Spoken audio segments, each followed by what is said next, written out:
Bonjour à tous et bienvenue. Hier, le ministre de la Santé a donné les nouveaux chiffres liés au coronavirus. Il y a à ce jour 1150 cas confirmés, 468 personnes sont guéries, 14 décès. On écoute ici le ministre de la Santé, Jeneka Agwele. Le ministère de la Santé et de l'Hygiène publique a enregistré 39 nouveaux cas de Covid-19 sur 560 échantillons prélevés. 19 guéris et 0 décès. Face au nombre croissant de cas enregistrés dans le pays, qui est dû à notre stratégie de dépistage, le ministère de la Santé et de l'Hygiène publique rappelle que la lutte contre le Covid-19 ne doit pas nous faire perdre les nombreux acquis que le pays a obtenus en matière de la santé de la mère et de l'enfant, notamment une amélioration de la couverture vaccinale et une amélioration de la qualité de la prise en charge des femmes enceintes. Les services de santé sont disponibles avec leur dispositif habituel d'offre de soins et continuent de recevoir les personnes ayant besoin de leurs services. Il n'y aura pas de rupture de stock de riz en Côte d'Ivoire. La mise en œuvre du programme d'urgence riz permettra la production de 500 000 tonnes de riz pour la campagne 2020. C'est ce que l'on retient de l'intervention du ministre de la Promotion de la Riziculture, Gaussou Touré, qui était invité hier au point sécuritaire. Selon le ministre, grâce au programme d'urgence riz, de nombreuses actions ont été menées sur le terrain afin de permettre à la Côte d'Ivoire de pouvoir disposer d'une quantité suffisante de riz. Autre chose, le royaume baoulé reçoit le soutien de l'État, un important don du président de la République. Ce sont des gels hydroalcooliques, des cartons de savon, des seaux pour lavage des mains et 30 tonnes de riz. Des dons réceptionnés par la reine des Baoulés, Nana Akua Boni II, le président du Sénat, Oussoukwa Diojano, était l'émissaire du chef de l'État dans le royaume baoulé. On l'écoute. Le président de la République nous a envoyé ici à Sakassou, siège du royaume baoulé, pour venir faire des dons à tout le royaume. C'est un don du cœur. Cette symbolique, nous voulons dire merci au président de la République pour cet acte de générosité, mais surtout de solidarité. Les fils de cette région, chacun d'entre eux, ont déjà fait des dons individuellement pour soulager et accompagner les parents. Mais le don du président de la République vient couronner l'ensemble de tous les dons qui ont été faits. Nous lui disons 1000 fois merci. Merci de prêter attention à la vie des Ivoiriens.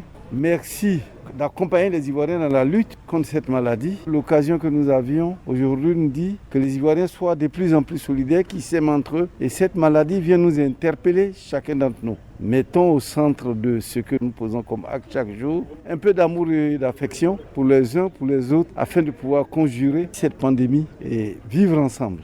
Dans le village de Sengrobo à Ouati, dans le département de Taba, où les populations ne sont pas oubliées, elles viennent de bénéficier de kits sanitaires et de dons en vivres. Ce sont des dons offerts par Ivoire Hydro Énergie, constructeur du futur barrage hydroélectrique de Sengrobo à Ouati. Écoutons son directeur général, Eti Ekolan Alain. Le message est très simple, c'est-à-dire que l'État de Côte d'Ivoire a très vite pris les mesures depuis le mois de mars, les mesures qui ont été suggérées par l'OMS.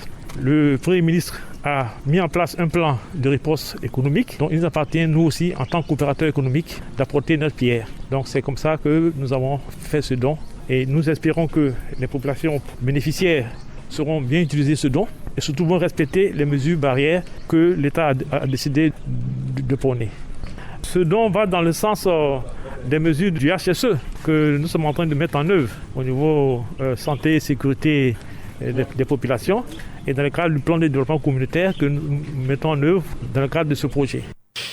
Le président du Haut Conseil des transports du Poro vole au secours des albinos de Korogo. L'objectif est d'aider ces personnes vulnérables à traverser la difficile crise sanitaire qui frappe le pays du fait du coronavirus. Plus de 2 tonnes de riz et de l'espèce distribuées à 40 familles. La correspondance est signée Siekwasi. Le don du délégué du Haut Conseil des transports du Poro porte sur 2,5 tonnes de riz et la somme de 500 000 francs CFA. Koulibaly Ibrahim Kassoum explique son dévouement aux côtés des albinos de Korogo en cette période difficile de coronavirus. On l'écoute. À cause de la maladie du coronavirus, il y en a qui n'ont pas à manger. Mais le fait qu'ils vont aller voir les gens, là, on va dire qu'ils sont mendiants. Pourtant, ils ne sont pas mendiants. Ils ont peur qu'on les rejette. Donc vraiment, on demande au Premier ministre Amadou Gon Coulibaly, qui fait beaucoup de social, s'il fait un coup d'œil du côté des albinos, ça va nous s'arranger, ils ont besoin d'aide. C'est l'adresse. J'ai 7 enfants. 5 sont albinos. À côté de Corona, ici, tapissé, le travail ne marche pas. Je dépense à peu près 3 sacs de riz par mois. On est venu me donner 5 sacs pour les 5 enfants. Ça m'a beaucoup plu. Je lui remercie beaucoup. En temps de cette épidémie-là, il n'y a pas de marché. Ces zones de dons-là nous aident.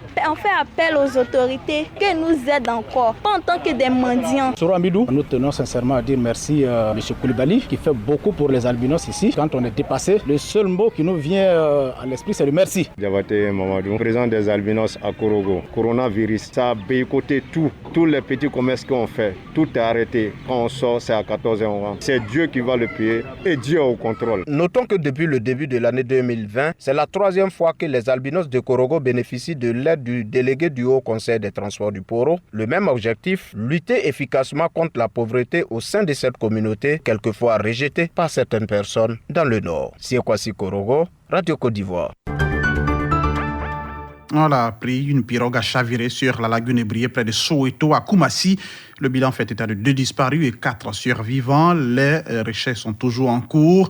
À l'origine de ce naufrage, un piroguier qui proposait ses services aux retardataires du couvre-feu pour la traversée aux alentours de 22h. Quelques témoins qui ont eu plus de chance racontent. C'était à Bobo chez ma grande soeur. Je savais pas qu'il allait arriver en retard. Chez moi, il allait arriver à temps. Je suis venue en taxi. Ma grande soeur, il était déjà l'heure. Il n'y avait plus de pinasse. C'était pirogue. Donc, on devait monter ensemble. Il dit, moi, je ne sais pas nager. Si je vais monter dans la pirogue, il ne peut pas monter. Donc, ils sont partis. Dans moins de 5 minutes, on entend les cris. Ça s'est renversé. C'est comment ça s'est passé? J'ai tremblé actuellement. Moi, il s'est allé chez une voiture à Yopougon. Le temps est arrivé, il était dans 20 beaucoup. Donc, il a garé la voiture au garage. C'est arrivé, il a gagné des nez pinasse. Dès qu'il est arrivé, pirogue est arrivé. Moi, il c'était pinasse, il vient où c'est pirogue. Moi, il dit non, il n'est jamais monté dans pirogue, donc il ne peut pas monter. Moi, il me suis retiré. Retournons à l'intérieur du pays. Les travaux de bitumage des voies et l'extension du réseau électrique des communes de Sassandra et de Fresco ont démarré et se poursuivent 2 mois après le lancement par le Premier ministre lors de sa visite de travail dans la région du Boclé. Le secrétaire d'État Philippe Légré, accompagné du préfet de région et des élus, se sont rendus sur les chantiers pour constater l'évolution des travaux en ces temps de crise sanitaire. Sam Kounan. Les travaux de développement lancés par le Premier ministre Amadou Gon Coulibaly lors de sa visite de travail dans la région du Boclé en février dernier ont effectivement démarré, comme ici à Sassandra. Les travaux de prolongement de la voie qui part de la mairie au quartier 17 Villa, en passant par le siège du conseil régional, sont au stade de terrassement, selon le chef de projet. On a déployé tous les engins qui sont là, nous sommes actuellement à l'étape de terrassement. On va commencer aussi la fouille pour faire la pose des caniveaux, progresser rapidement dans les travaux avant que la saison des pluies ne commence. Les poteaux électriques qui doivent servir aux travaux d'extension du réseau électrique sont arrivés. Le secrétaire d'État Philippe Légré, président du conseil régional du Boclé et le préfet des régions Coulibaly Lamine, accompagnés des élus, sont allés faire le constat.